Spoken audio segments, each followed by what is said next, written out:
Good morning, Jessie. I have been so excited to tell you this story. I have to tell you this, something that happened. Yeah. What? Tell me. Okay. So last week, Andrew and I went to dinner with some dear friends that were visiting, and Andrew works with the guy. And so we're sitting at the table, we're talking, having a great meal, and something came up about, reading the room. Like, Mm. oh man, that person, they really, they need to learn how to read the room. We were kind of talking trash about somebody. Anyway, so Wally, that's our friend, says, Jen, I have to tell you something. And I'm like, oh, tell me. He's like, I listened to your podcast. And I was like, really? And he's like, yeah. He's like, I listen to your podcast every time it comes out. And you and Jessie do such a great job of reading the room. And I was like, what do you mean? He's like, I'm in sales, ERP sales, basically. So not in the new home industry. He's like, but I'm able to take away something, from the podcast, whenever I listen to it. And so what's really funny and my favorite part about this story is, my husband, Andrew, looks at him and is like, man, you're listening to her podcast every week. And I'm like, yeah, and you're not. So what's up? Shout out And Wally. yeah, shout out Wally. First of all, thanks for listening. Second of all, thanks for sharing that with me. And he was also like, man, Jessie, like you guys have such great chemistry and vibe. And I'm like, yeah, that's my girl. That's why. It is fun. So shout out to Wally. Thank you so much for listening. Thank you for sharing that. Thank you for razzing my husband, Andrew, who has listened a couple of times, but he's like, Jen, I listen to you all the time at home. He's like, you're always trying to convert me. That's what he says. Like whenever, cause he's in sales and I'm like, hey, I was listening to you on that call. And he's like, don't try to convert me. He's going to listen to this one episode. He's gonna listen to this one episode. But That's awesome. I just want to say, the reason that Jessie and I do this is to provide some education out there around the role of online sales, a place where you can feel somewhat supported. I remember, when I was in the seat, I felt like, man, am I the only one that does this job? And now there's such a huge network and community of online sales specialists. So that's why we do it. And even Wally, right, is getting something from this. So That's so cool. I mean, that's a good point. I mean, he's from a totally different industry. totally different industry. Yeah. Even if you're listening to this and you're like, oh, we don't do that here. Like Right. it's different for our builder or different for our industry. It's like take Right. little nuggets away and Yeah. use them how they make sense. Yeah. So Yeah. So we had a fun conversation around asking the 6 ways to ask for the appointment because he was talking about that podcast. And he's Yeah. like, yeah, I tried. I used some. And I was like, sweet. Did it work? No. Yes. So I was excited to hear that and tell you about that, Jessie. So That's so cool. yeah. Thanks for sharing. Yeah. Yeah. All right. Let's get into it. Hopefully Wally will take something away from this episode too. Yeah. And we'll see All if he right. actually listens to all of them. Yeah. All right, let's get into it. So, episode 24, Jessie, my partner in crime. Mm-hmm. And side note, I love how, so guys, Jessie just sent me a present in the mail. She sent me an Owala. If you're loving Owala water bottles, I was like, I guess these are the new thing. And so on the package that came to me, it said it was addressed to my partner in crime. I love that, Jessie. And when Andrew actually got the package, he's like, "Oh, I guess this is from Jessie." And I was like, You already know. Yeah. yeah, Wow, it's freaking cool. I it mean, is so good. I'm Like, not one to like get into the new thing, but Jen and I were told that we were living under a rock because we still used Stanley's. So I said we'll get into the new generation of yeah, cool. So yeah, we gotta stay relevant. So speaking of that, what are what are online sales people talking about right now? Jesse and I are hearing in the last few weeks several stories of online sales specialists feeling like, man, I feel like everybody's peeking under my hood and asking me questions about what I'm doing. And we've even heard some stories of, on sites kind of pushing back and asking questions and saying, hey, I see in your CRM you didn't follow up with this person yet, or what's going on here. And that puts us in online sales, right? It puts you kind of in the defensive, of course, a defensive mode. And we usually see this happen whenever the market shifts. When sales are good, everything is kumbaya, things are great. When sales slow, when the market shifts and everybody gets a little bit nervous, rightfully so. I mean, whether you're in online sales, on-site sales, a marketer, your goal is to get sales. So when sales slow or it becomes a little harder, everybody gets a little nervous, right? And when people get a little nervous, they start kind of pointing fingers like, hey, why didn't you do this? Well, because they didn't do that. So we want a little bit of a spicy conversation today. It can be, but we want to actually talk about this and kind of change the perspective of, instead of getting defensive, let's flip the script and let's embrace this. Let's look at this as a offense. Let's get into this as a challenge, right? ODU football is playing Virginia Tech Hokies this weekend, and we are not favored. Hokies are going to crush us. Okay. We're scared. We're scared, but it's like, okay, what can we do? What can we do to get on the offensive? What can we focus on? So that's what Jesse and I are going to talk to you about today. Jesse, what are your thoughts on this? Well, one, I wore my garnet just for you. Go Gamecocks.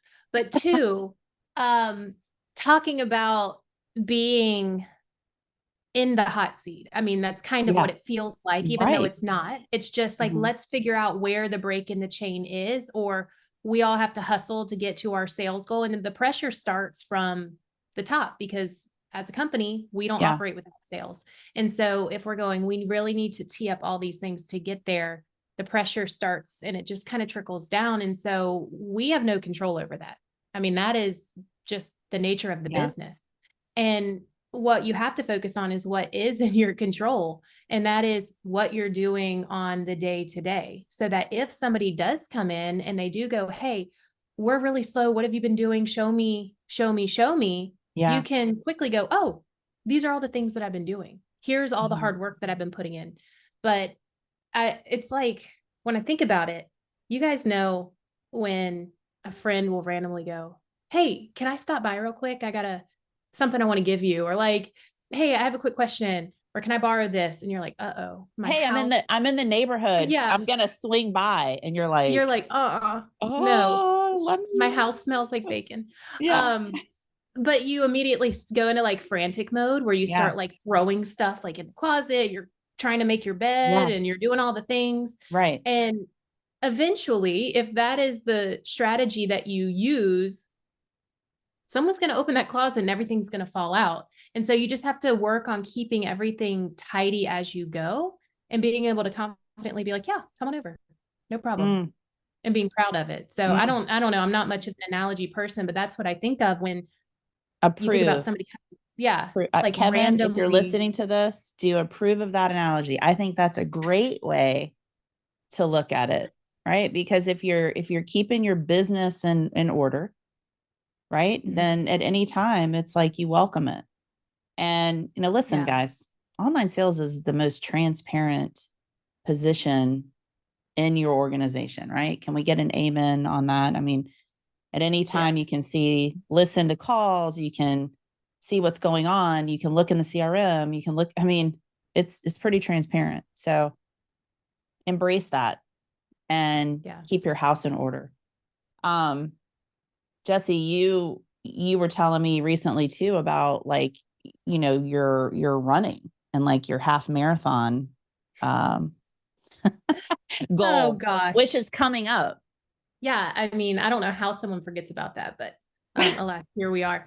Well, we were talking about it because every year, just like we encourage online sales specialists to do, we here at Do You Convert set intentional goals for the year and things that we Yeah. want to achieve both professionally and personally. And Jen has always been the person to hold me accountable and to like review that with me and look at it and circle back to it, you know, throughout the year. And something that was always on my personal was run a half marathon. And year after year, it was like, oh, I'm putting it back on there. Oh, I'm putting it back on there. And that's because I just continued to like delay.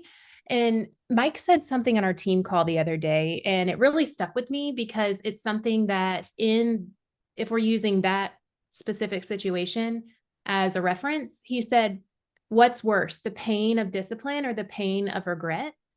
And I think we can all agree that the pain of regret is far worse. And so every year when I had to circle back to you and go, yeah, I didn't do it again. Like, but it's like not a flip of a switch. It's like the everyday strategies, tendencies, and commitment are what lead into being able to do that. Because you can't jump from being a new online sales specialist to being a national award winner. You can't jump from being not able to run a mile to running 13 miles. Like it takes practice and it takes time. And it's like, do you want it bad enough?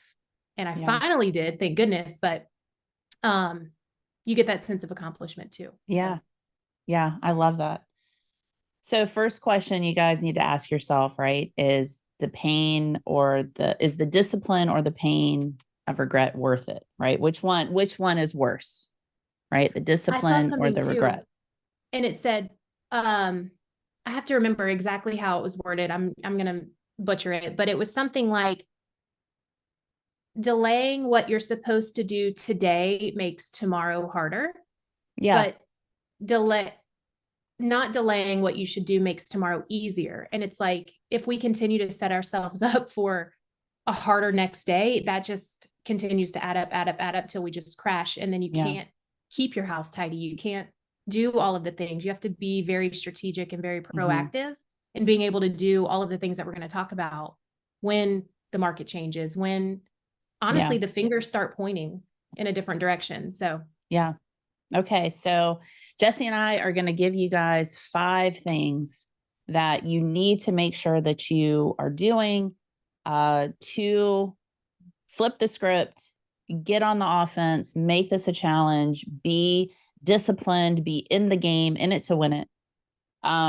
When things get a little harder, right? To keep those fingers pointing away from you.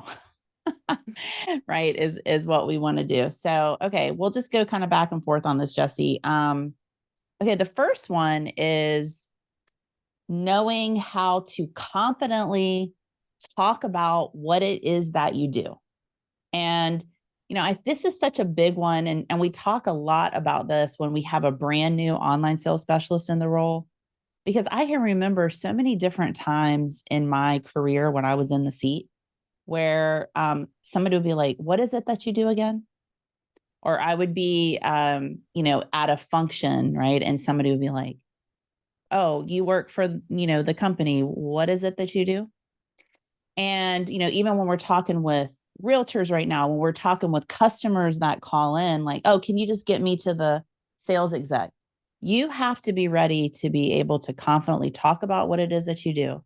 So make sure that you have a good script. Jessie, when you were in the seat, what did you say? How did you talk about your role? Well, it took a coaching call together to kind of collaborate, because I think everybody's, especially when you're new, your first response is kind of to diminish the job a little bit, because some level of fear of being able to describe it or not wanting to step on toes or whatever it is. And so a lot of people go, oh, well, I set appointments for our company, or I answer the phone. I answer the phone. And it's like, well, one, if I'm a customer and you told me that's what you do, you don't seem very confident. You don't seem like you have all of the answers that I need. So naturally, I'm going to ask for somebody else. But it took some figuring out how to describe it to a customer in a way that would make them confident and trusting you to build that relationship. And so it always changed. I mean, a script is a script, but it just depends on the day. But it would be something along the lines of, I'm the new home specialist here at Happy Acres Builders. What that means is I help customers just like you, whether you're a first-time home buyer or you're an experienced investor. I'm here to help you navigate all of your options with our builder. I can answer questions about any of our communities, any of our products, how the process works. When you think of Happy Acres Builders, think of me. And then just kind of leave it at that. And so how you describe it to a customer would be different than how you Yeah. describe it to somebody you work with, but accelerating what you can do for them, not what you do for them. Yeah, I love that. So, there's a couple of different legs to this. One is being able to talk about it, like Jesse's saying, to customers, to realtors, to teammates, right? And I think the biggest thing too is what I'm hearing happen right now a little bit, and how it relates to this is, hey, you know what? Just go ahead and send those leads over to me. Like, I'm on site. My walk-in traffic's down. I don't have anything to do. Go ahead and pass those online leads to me. I can work them better. And so I want you to go back, and this happened to me personally. And I went right back to the fact of, as an online sales specialist, my DNA and skill set is different than yours, salesperson, right? So online sales, okay, we have that nurturing mindset. We have that unbiased customer experience. That's our goal, right? We just want them to have a good customer experience. We don't care which community that they buy at. We just want to help them with their home search, right? We are going to nurture them. We are trained on the phone. We have amazing soft skills, completely different than our on-site sales team, which is they're better with the people right in front of them. They're there to get the sale at their community in most cases, right? They have more of a short-term view on follow-up. Right. So it just doesn't, when you break it down like that, it just doesn't make sense, right? To have on-sites seem to be following up with people they've already met with, right? That's where they're magical, right? So again, if you are in that situation, go back to why you are in this role, why you are better suited. Plus you're managing that CRM like a ninja, right? Better than sales typically, right? Yeah, right? Ninja vibes. Okay, Jessie, what's the next thing that we need to be thinking about or doing? Yeah, wrote just briefly on that last one. I had this exact same thing come up on a leadership call of like, if they don't get the appointment, why don't we pass the lead on to the onsite who might have a little bit more information that can get them to commit to coming in? And so circling back to the finger pointing of like, online sales isn't getting me enough appointments. Like that's kind of what we're hearing right now. Yeah. Previously it was, stop sending me so many appointments. I have too much in the queue. And now it's, they're not sending me enough, and the vibe switches based on volume. And so when you're talking about what you do, it's a nice reminder to be like, I am totally committed to the appointment. Like typically that's how online sales is based on either payment or performance or whatever. So you guys have skin in the game to get the appointment. Like we're trying to funnel that stuff through. So just a reminder of like, this is my goal and I want to work with you to do it. And that goes with explaining to onsite why it makes the most sense for you to keep them and to sift through why are you in the seat? What's your superpower as an online sales specialist compared to your sales team? Yep. Yeah. The second thing to make sure that is knowing your metrics inside and out. So like if leadership came up to you and they said, hey, what's going on with the leads? You can confidently say, hey, based on my history, here's what's expected. Based on what I've received this month, this is what we can expect. And then forecasting like, oh, if we need X number of sales in Q4 of this year, realistically, based on my metrics, I'll need this many kept appointments and I'll need this many potential at bats. And so instead of finger pointing going, I'm not getting enough leads from marketing. The quality of the leads are down. I want this, I want that. It's like, no, let's base it off of facts and not feelings. Like, I think we can meet it. And so being able to tell the story and to know what's a potential convertible opportunity Right. is extremely valuable to leadership. And like we said at the beginning, it starts with leadership, and then they Right. can relay that same message and sentiment to Right. whoever might be feeling the pressure and doing the Right. pointing. Yeah. I hear from some online sales specialists that are like, oh, like my manager like does the numbers, or like I don't really know, or like I don't have access to that. So you want to be an advocate. Like it's great if you have leadership that's an advocate for you, but I think what's Mhm. more importantly is be an advocate for yourself, right? This is your business, this is what you're doing.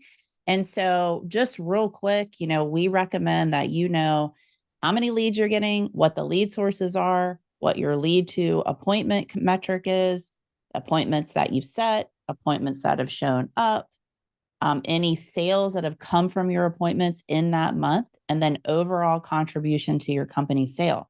You should be looking at that stuff every month. And if there is a dip, like one month you're here, the next month you're here, understand, like Jessie's saying, what's the why behind that? What's the story behind that? Did you have a community launch, or did you have a coming soon, a ton of coming soon leads? Mhm. That's going to affect your conversion. And so don't look at it and go, oh my gosh, like what happened? You should know what happened and you should be able to talk about that. Okay. That's super important. Okay. The next one is, like Jessie was saying, keep your house in order. Your house, meaning your CRM, right? Make sure that you're keeping your business in order. And so, some of the things that you want to think about is, like, at the end of the day, have you done everything that you could do in your control with those leads that are in your CRM, right? So have you started everybody on a follow-up process? Have you been as responsive and as quick as possible? And I think what we're seeing right now, the more important piece of that, like everybody's doing a pretty good job on follow-up, but the more important piece is, if I've engaged with somebody, do I have a next step with them? Mm. Right. So creating a list of, these are people that are responsive, but I don't have another activity set up for them. That's a great kind of hold yourself accountable list. Right, Jessie? And so, like, really keeping that stuff in order, so that if any time somebody goes, hey, you mentioned that lead, and, it was really a great lead, but there's no future follow up in there. Ooh, yikes. Right? That is 100% in your control. So make sure you are dotting your I's and crossing your T's in your CRM so that is in order. Jessie, any other thoughts on that? No, not really. I mean, I think it goes hand in hand with just being organized and being able to confidently tell whoever what's going on. And sometimes that is the sales team, like, hey, uh, I know you want more appointments. And when you have that line of communication with your sales team, we see the most successful programs have the best relationships with their sales team. And I know that can be a challenge. I Yeah. mean, I personally experienced that. And as that continued to grow, the conversions and the trust grew. But being Yeah. able to tell them based on what's in the CRM, like, oh, I have X number of non-responsive leads for your community this month. My Yeah. goal is to get X number of those in your door. Or, hey, give me something and I'll send a long-term email out because I have X number of leads in the systems that are still viable for you. Give me some ideas, and then I'll push through some more appointments. Mm-hmm. And so letting them know helps with that relationship too. So that's my feedback. Yeah. No, it kind of goes hand in hand with what we were just talking about as far as like your metrics. So, keeping your CRM order in order. I just want to take that kind of a step further, like you're saying, when you might need to do more analysis, right, Mhm. on your leads. So I had this recently happen where it's like, what is going on? Like, we've got this amount of appointments, like we should have more, like we really need to dive into this. So going in and going, all right, out of the 100 leads that we had this month, for instance, if you look at that and you go, 80 of them are non-responsive. Mhm. Okay, that's interesting. If you only have 20 responsive leads, out of the month, that is going to tell a different story about how many appointments you're able to get. If the majority of your leads are non-responsive, then that's when you need to go talk to marketing too and go, okay, let's break it down. Of these non-responsive, what type of leads are they? Yeah. Are they third party type of leads? Well, you know what? That explains why they're non-responsive. Maybe we need to shift our marketing efforts. So again, don't just look at the numbers and go, oh my God, panic. Break it down even further. And in order to do that, your CRM has to be in order, right? You have to have that stuff in place. Okay. What's the next one, Jessie? Number 4.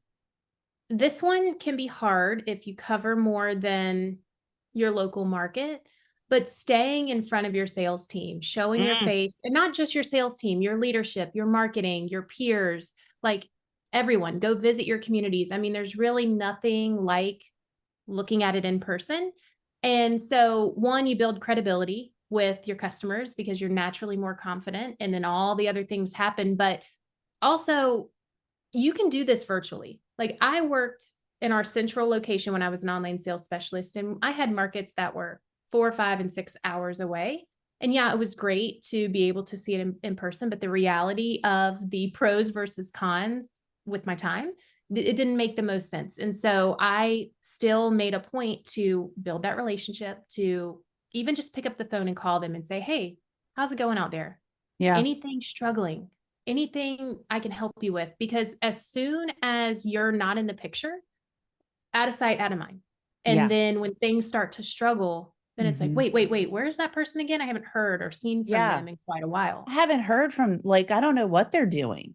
Yeah. That's when that starts. What are they even doing? I haven't even seen them in months. What's going on? Yeah. We want to eliminate that. We don't want them to wonder what it is that you're doing. So yeah, go to sales meetings if you can, attend virtually if you're not able to, send in a quick little video update, like, hey, online sales land coming into your inbox with a quick update of what's going on. The more that you insert yourself into their world, the more that will relieve any pressure or doubt about what it is that you are working on or doing. Okay, the last one is kind of along those same lines, is proactive communication. Don't wait for someone to ask you what you're working on or what you're doing or what the results are. Tell them, be proactive. I talk to some people sometimes are like, yeah, I don't really, meet with my leadership very often or whatever. If you do not meet with your leadership, or you do not have a planned encounter or anything like that, or a planned time with marketing, be proactive and reach out yourself and say, I would like to meet with you. I would like to meet with you once a month, and go with your own agenda of, I have done an analysis on my leads for this month, and I want to share this with you. Be proactive with what you're working on. Jessie and I have been talking a lot about prospecting, Jessie, and we're seeing online sales specialists really double down on prospecting. Yeah. Share what you're doing. Share what works, what hasn't worked. Don't be afraid to do that, right? Any thoughts on that, Jessie?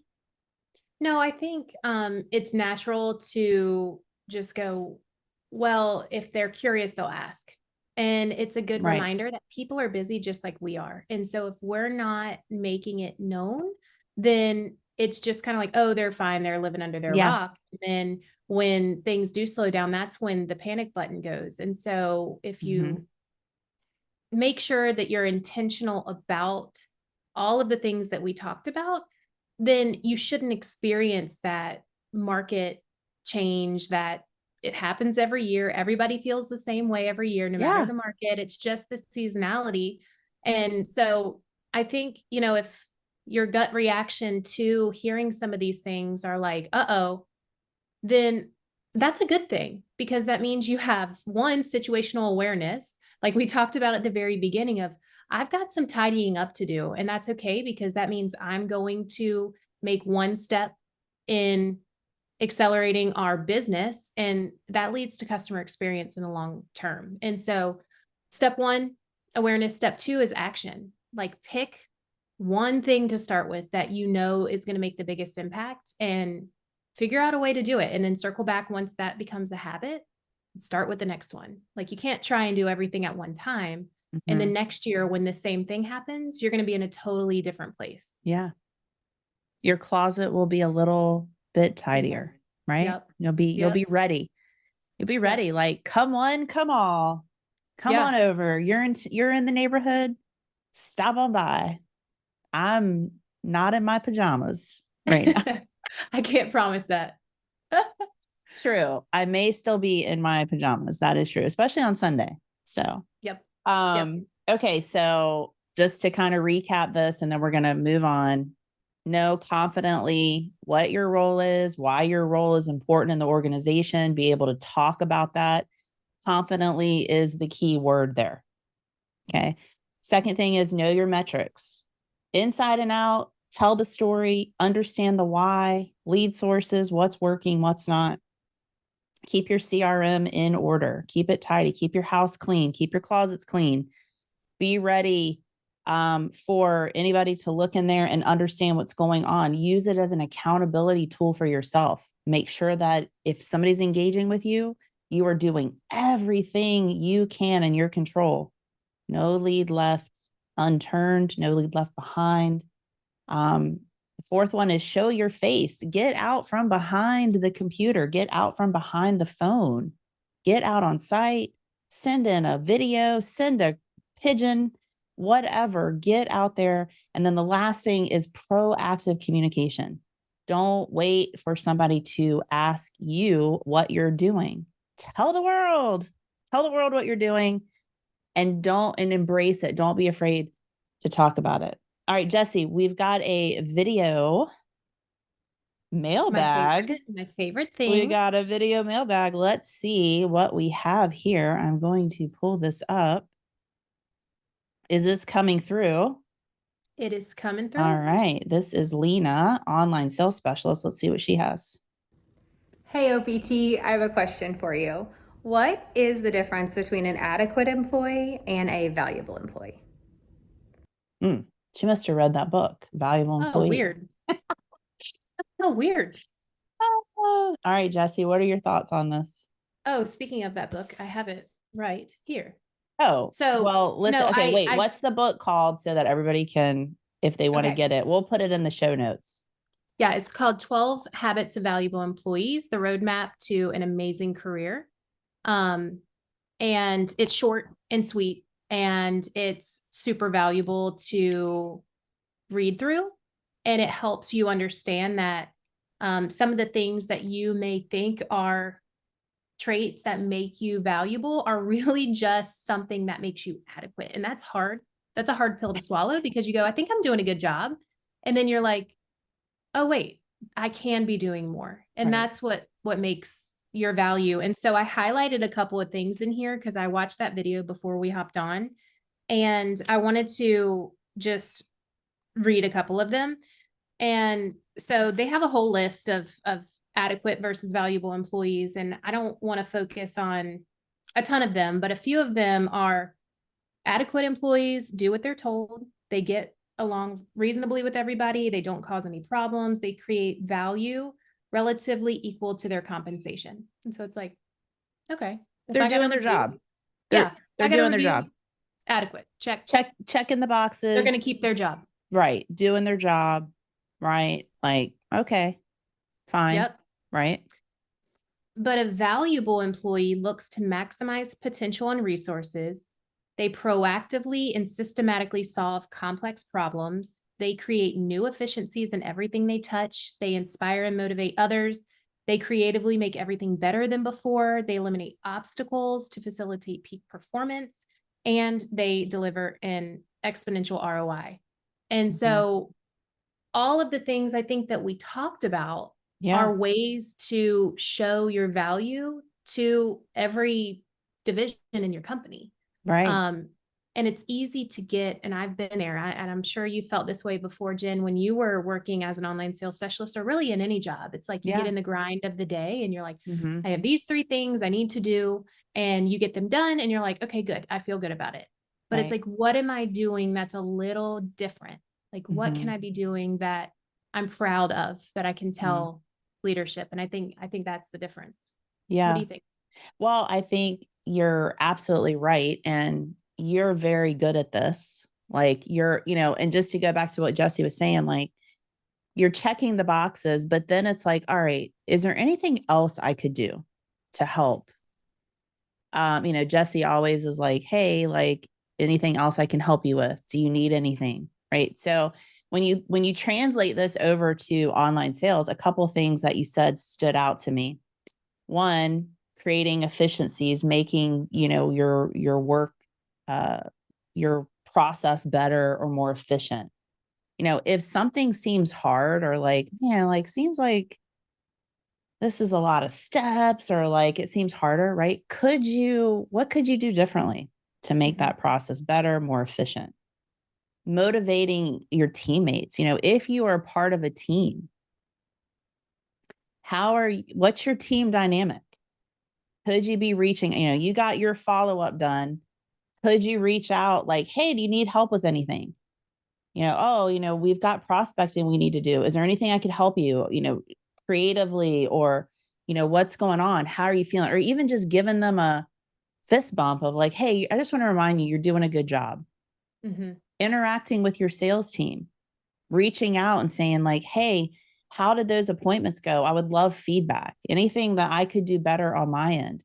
Are we putting ourselves out there? And then, of course, all the things we talked about today, like Jessie's saying, I mean, those are ways that you show your value.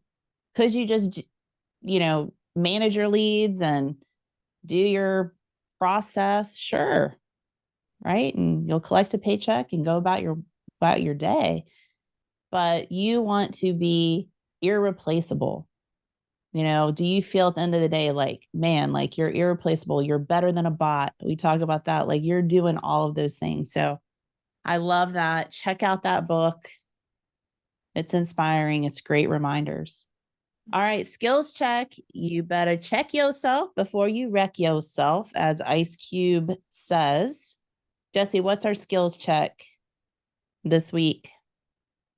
Well, there's quite a few things that really you can take. I think you can take from this. This is one of those things like when you go to a conference and you have a million ideas swirling in your head, and like, wait, which one do I execute? So kind of it's a create your own homework type of thing. But you can make sure that you are choosing something that you want to implement and then taking action. So maybe that's preparing a weekly snapshot and present that to your leadership team in an email or a video and say, hey, here's the leads that we got of these. Here's the appointments. Here's the lead sources. Here's the viable leads. Here's what's happening. Make sure that you're checking in on your metrics. So a lot of online sales specialists wait to do their reporting until the end of the month. So, you keep a track of like how many appointments you're making, but they don't plug in their lead count until the very end where it kind of calculates all of those metrics. And then it's like, oh, it's too late. I didn't meet the lead to appointment that I was hoping for. And so updating that, on a weekly basis and going, am I on pace? Do I need to accelerate this week? Like, what do I need to do? How many appointments do I need to make each day?